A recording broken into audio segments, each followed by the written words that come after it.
Ontem eu fui ao cinema assistir Guerra Civil. Vocês já viram? Ó, Kirsten Dunst, Wagner Moura, filmaço. Na verdade, ele é até completamente diferente do que eu esperava encontrar. A gente não costuma esperar num blockbuster de Hollywood um filme que seja tão fiel à teoria política. E tem muito a ver com o tipo de conversa que a gente precisa ter. É um filme violentíssimo, duro de ver às vezes, mas não se enganem. É o tempo todo um filme sobre política. E cumpre muito o papel fundamental de toda história distópica, um alerta, um aviso de cuidado. É assim que esse caminho termina. E nós estamos nesse caminho. Não só os americanos, nós aqui também. Sair desse caminho exige um tipo de maturidade que se perdeu no debate público, a coragem de conversar. Mas calma que eu estou me adiantando. Ao filme, Guerra no Território dos Estados Unidos. A gente já viu trocentas vezes esse tipo de cenas, né? As grandes cidades atacadas, conflito aberto. Só que nesse não tem aquelas coisas que os americanos sempre fazem. As explosões espetaculares, os grandes marcos, né? A Estátua da Liberdade, o Monte Rushmore, a Casa Branca. É claro que dá para entender. Ficção serve para isso, para a gente treinar os traumas sem precisar vê-los.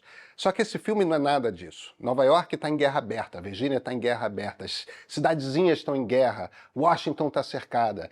Só que é o tempo todo guerra de verdade. E guerra de verdade não é sobre grandes explosões, é sobre pequenas explosões. É principalmente sobre tiros o tempo todo, tiros de repente, tiros que você às vezes nem sabe por que estão atirando. As mortes são de verdade, não são coloridas, são de repente. O choque da guerra está ali. Mas o que está mais é outra sensação, é uma coisa que vai para além do ódio, sabe? É uma secura. É aquele ponto em que as pessoas já se veem tão diferentes umas das outras que o que fica é um nada. A expressão certa não é essa. Não é que as pessoas fiquem diferentes, embora algumas fiquem. É que você vai ficando tão brutalizado pelo convívio direto com a morte que as emoções afloram pouco. E quando afloram, elas vêm numa intensidade menor. Isso quando você é um tipo de gente, né? Porque tem outro tipo de gente, um para quem o que fica é total indiferença pelo outro mesmo. E quando isso bate, num grupo ainda menor vem um sadismo. Em toda guerra, em todo conflito armado, isso sempre acontece. O sadismo aflora numa parcela das pessoas. Quando há morte para todo lado, a punição para de ocorrer. Isso é uma licença para quem deseja experimentar a sensação de matar. Para alguns aquilo dá prazer. A gente já viveu isso. Durante a ditadura militar, permissão de ser perverso. O filme mostra os Estados Unidos em guerra civil, hoje em dia. Ninguém explica exatamente o que aconteceu, mas o presidente ali tem lá um quê de Donald Trump. O fato é que os exércitos dos estados estão avançando sobre Washington. As pessoas, em essência, perderam a noção do que é ser parte do todo, do que as une, do que é ser americano. Há uns anos, a cientista política Barbara Water, ela lançou um livro chamado Como as Guerras Civis Começam e Como Impedi-las. Foi publicado aqui pela Zahar. Guerras civis não se anunciam, elas não começam de repente. Pelo contrário, começam aos poucos. O processo se inicia com a formação de facções no espaço político. A faccionalização não é a mesma coisa que polarização. Não, eu não estou dizendo que os Estados Unidos, ou mesmo que o Brasil, estejam em risco de entrar numa guerra civil. Mas estão os dois países na primeira fase de um processo que, caso continue pelos próximos anos, pode sim levar a uma guerra civil. É importante entender isso, e esse filme não foi feito à toa. Assim como não é à toa que o Wagner Moura veio lançar o filme aqui e saiu dizendo que precisamos voltar a conversar. Pois é, precisamos mesmo. E não adianta ter a ilusão de que dá para escolher com quem conversar, porque não dá. Eu sou Pedro Doria, editor do Meio. Você assina algum veículo jornalístico? Qualquer um, não importa qual. Assine. Vivemos numa democracia. Uma democracia precisa de uma sociedade informada. Só é possível se informar se houver quem produza informação. Notícias do que acontece, análises que ajudem a compreender os efeitos das notícias. Escolha o seu veículo favorito, o que mais faz diferença na sua vida, e assine. Eu vou ficar muito feliz se for o Meio, mas a ideia aqui é ajudar a financiar o jornalismo. Democracias precisam de jornalismo. Assinar um veículo é parte do exercício de cidadania ativa. Assine. Assine. Esse aqui? Esse é o ponto de partida.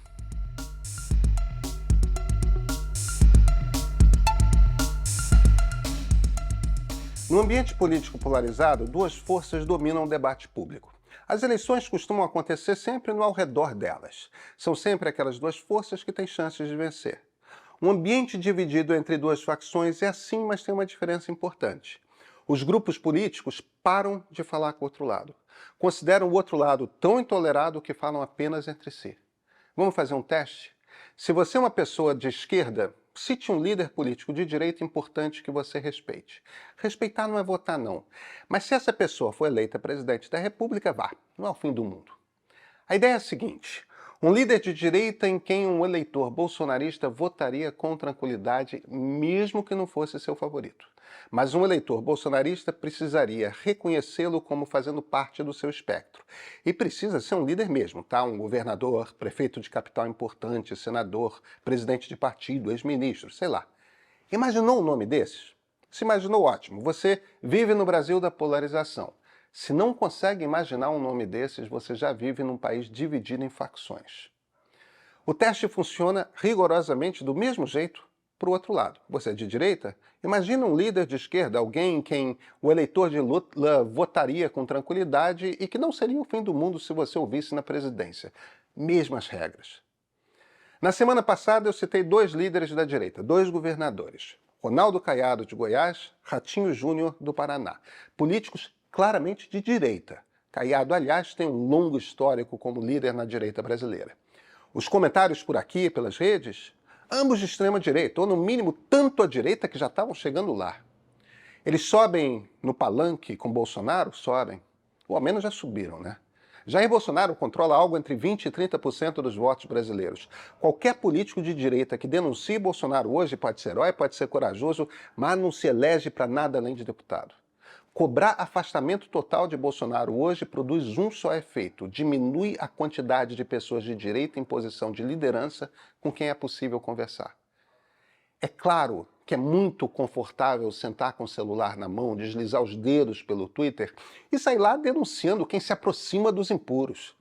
Não ter qualquer tolerância com quem já esteve a 1 metro de Jair Bolsonaro. Mas o fato é que o sujeito tem votos e numa democracia ter votos produz consequências.